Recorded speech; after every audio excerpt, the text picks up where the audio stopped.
Waniliza nnyo wano ku mpewo ya Slave Jazz n'emikutu emiranga emusinza okubanga mutulaba amanya yenze King Smith nga bulijjo kubanga batuusako amawulire olugambo kalebule, but this time around this year nga tugenda tukula amawulire gano tukyagala nnyo okukola lugambo, twagala nnyo okukola analysis ngaffe twaddamu analysis abakalebule gye bali ba Gideon bamirundi simanyi tekinokulaati abo bakalebule bajja kusibwa ffe twakola dde etteeka twaddamu analysis netteeka tebannaliisa just still twetegeka okitegeera Jjajja Isma president wa blogger olunaku leero gwe tukyaziza ku mpewo era agenda kuba tubuuzaako. Assalamu alaikum warahmatullahi wabarakatuh. Waalaikum salaam. Muli mutya bali ku Slave Jazz ne cookie promotions abo bakuki bantama okiremba bayitako eyo nga beegira benakuwaza kumbe bayina mulabike nga abayina mulabike ng'enfuna yammwe kati temukyali bubiga luli olunaku leero tugenda kututumya ebintu bingi nnyo olunaku lwakutaano mu ggwanga lya Uganda. Simanyi nti otulabira ssaawa ziri mmeka olunaku lwakumeka ne mu Uganda it's a Juma olunaku lwakutaano. So olunaku lwaleero tugenda kututumya ebibadde mu wiiki yonna wiiki ne baddemu amawulire mangi. Tutandike endowooza n'amawulire g'okufiirwa kw'abayimbi abaali bagenda ku bivu kwali omukyala Lady Grace okwetuyiseemu kawo basaasireko nga goli president n'alimpa byavuddeyo n'ayogera. Mbasaasirako bonna abafamire ya Lady Grace mbadde simuwulirangako sina oluyimba lwe mmanyi naye waba omuyimbi bwe namulaba ate ku live band namulaba akakiripu kakadomu kamu nga liyali yalina talent kubanga ate kyeyali akola bawala bamu tebakikola ki tebakisobola regardless ntwala okusaasira famire ye n'obbagumya nti wa Katonda gye tuva ate ffenna gye tulikola ki gye tulidda naye nkubiriza abayimbi bonna bw'obeera oli muyimbi weeveemu omulimu gwe oguliise ofune emmotoka ogitwale ku saaviisi ofune omuvuzi nga tanywedde. Naye abantu be Uganda balina nnyo emboozi z'ekisiru naddala abayimbi nga bagenda ku bintu ebyo nti balina show bagula kuleeti y'ebbiya ne walagi ne bagaa simanyi Duncan Fire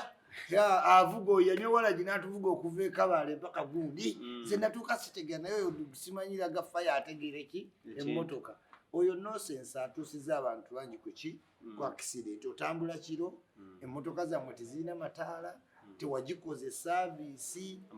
nkadde ovuga 2,000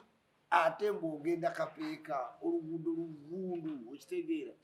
yes eriwo ogenda tolina kusala binyo olina vuga direct kati tiyasaze ekinnya neggwawo wishi mmotoka kibipapula bya mmotoka eyo. So kuggulira eyo lyennyini ni jjajja nga ggwe yatumya ensonga zino byavudde nereeta nkayana nnyingi nnyo mu bayimbi okuli Alimpa okuli Abudumulasi ne Hassan Ndugga ekigembo kwa muno ino yabeetika n'abajja gye baali bagudde Kabenje n'abaleeta mu ddwaliro ewa Mulago ensonga bagamba za byanfuna. Who is in the wrong golowooza ensonga zino omuntu yanakayanidde ssente muli yataasa obulamu bwe omuntu yenna ng'akutaasizza obulamu bakugamba abadde afudde bw'okola ki bw'olemala toyinza yomba accident negwawo nti okyanoonya iPhone ng'oli ali mu kutaasa omusaayi guva mu oba okyategeera iPhone. The thing is abantu abamu bakopi nnyo ku mitima nti newoolina okusiibira toyinza kukola ki kakati newe kiba nti Ndugga yakuŋŋaanya omusajja n'amutwala mu ddwaliro n'amuggyako zonna ze yakola yes ne ku bibiri wali weetaaga ki sente oba bulamu kuba we wali ne ssente n'omulala ne weyandize n'aziyola n'adduka tewandimukozeeko kintu ki kyonna. So nze njagala kusiima Ndugga sigamba nti mutuukirivu ku bwavu obubadde bumuluma negye bamusibyemu South Africa tayinza kubanga teyakwata mu nsawo za muyimbi naye yes ati kugamba circumstance n'empoza gyawozaamu n'empa gyawamu accountability ekulaga bulazi nti ekituufu alina omutemu ogwakola ogwadde ebbali era kya justifyinga nti mmwe abambuuza nandikoze eki ku bibiri mwali mwagala bulamu oba mulwadde oba ssente meaning nti newemba nakozesaako kyali mu jurisdiction yakuyamba muki mulwadde and it is understandable that the public is behind him yes but Alimpa ng'oli mulwadde ng'okyalina morphine tebalina kusiba tuyinza kukola interview yonna tewali akutwala serious tewali But he's on the sick bed, busy ayogera. Yoba yavuddemu amannyo. Yenna atategeerekeka ayina kanula ku mukono kati ayogera biki. Okitegeera abamuggyako interview nammwe mbanenya. Do you think Alimpa is under some influence? Nedda ye olwedde ku mutima gwe nti bakolera mu mbeera eri complex tewali yeesigamu ki munne. Industry y'abayimbi promoter producer songo lwayita teriimu trust. Okitegeera this is why ne mukazi we mukuveeri yagambidde okyeka batutte ssente ze nga n'ebyobulwadde tannabikola ki kasi ategeere nti oli mulamu because that's the type of business gye balimu asooka ku ssente yazikola ki yazitwala ebirala muwoza biki obiwulidde bapromota abayimbi bennyini mu kulya deposit kakati eyo mistrust ebalimu yemuleetera olowooza bamubbye ki tayogera ssente mmeka anti ku nsi gye baba bafuuwa tebatera kuzibalirawo engeri gye baba nga akonekitinga ku kigulu kirala tebazibalirawo nassa mu nsawo yes naye kati obadde oyagala ki gwayimba ku myalo kapeeka waliwo ayinza okufuuwa miliyoni 2 ogiyise comedy store kati sente mmeka zokola ki zobanja byebyo ebyagwa ku kiri ekivubuka ekyali kiwunya kye bajja mwala bulunokke okijjukidde nakyambaza yambaza esuuti simanyi kyaddayo mwala okitegeera yaddayo dda kakati abantu n'oyo gulide okitegeera mu nsi okuyiga ekintu kyonna oleka n'ofiirwa you lose some you gain some you gain in the process ne bw'oba ogenze ku ssomero lyonna n'oyagalirawo ofuukirewo mawaggali likulema ne bw'oba ogenze mu bizinesi yonna n'oyagala olingirize ennyo buli kimu wekanga bizinesi eyo ekoze eki ekulemi kati njagala Alimpa akakkane atwale obulwadde awone kuba agenda tutwala akabanga kawanvu wakamaliriza Alimpa ng'olina okuyiga amadinda ate okutambula kwakati twalabako omuyimbi Palaso nga performingira mu katebe ng'anuuse vivi ate ayinamu ssente bamujjanjabiramu ekike wano nakasero Alimpa yagenze waabali baawo ali wano sigala take time kitegeera kakati munnange olina okuyiga amadinda intervention ya Abdulmulas mu nsonga zino ejjiramu wa nga ye Abdulmulas kwa twaba mafina it is viable mafina muyambi era yali ayagala nnyo Alimpa from day one najja n'amuyamba n'awayo n'akaseete of which awayo miliyoni 2 neri n'awayo akakadde kubali abayimbi abalala but intervention ya Abdulmulas tulowooza anoonya linnya tulowooza anoonya kambaka tulowooze muyimbi wakadonkamu afaayo eri bali kyenkugambye nti embeera yaabwe eri complex tewali atrusting eki munne so every situation you can use it either way do you get it kati ono yakyuzinze twalako eri nti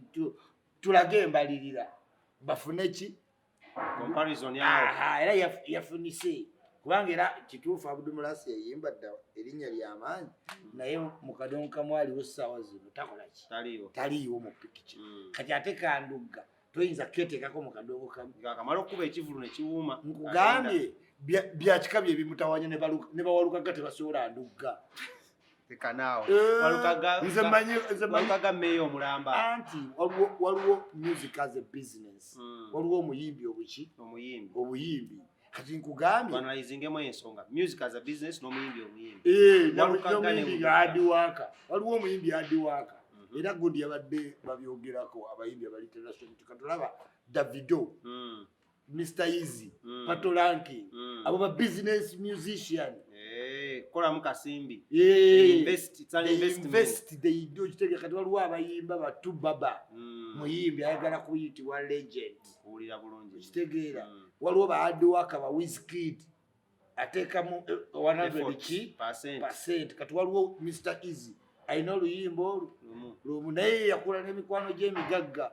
kati nga kyalina okukola kuleeta idea ki abagagga mwe bayinvestinga nayimbayo oluyimba lumu naye onexbet kati agenda anoonya talent mu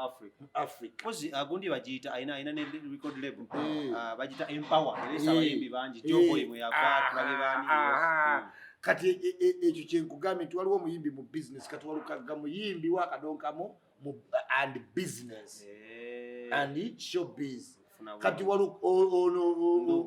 Ndugga buyimbi buyimbi omanyi omusajja gwe bayita Sir Masias Kiwanuka namuwulirako ayimba akaalo ka Buganda akadda akaalo kati oyo muyimbi buki naye tamanyi showbiz tamanyi nangeri yakugjamu music ki sente okay kale nga tuzeeko katono nnyo tuvuddewo ku nsonga ya Alimpa your last word ku nsonga nga tugiggala Alimpa njagala musaba kimu temumuggyako interview ng'ali mu ddwaliro era byonna byayogedde ng'ali ku ddwaliro njagala muwa benefit of doubt nti byayogerako naye kuba kati olaba omuntu oli ku kitanda asala kiripu y'akasuku gye yayogedde n'agisaliramu waliwo ennyini najja n'akulaga nga ddala oli ku ddagala ne president obaddewo okumala ebbanga ebintu bino ddala kituufu biyinza okuba nga birimu eddogo okusaddaaka abayimbi bawano bonna they are not god believers kuba tebamanyi kye babaagalako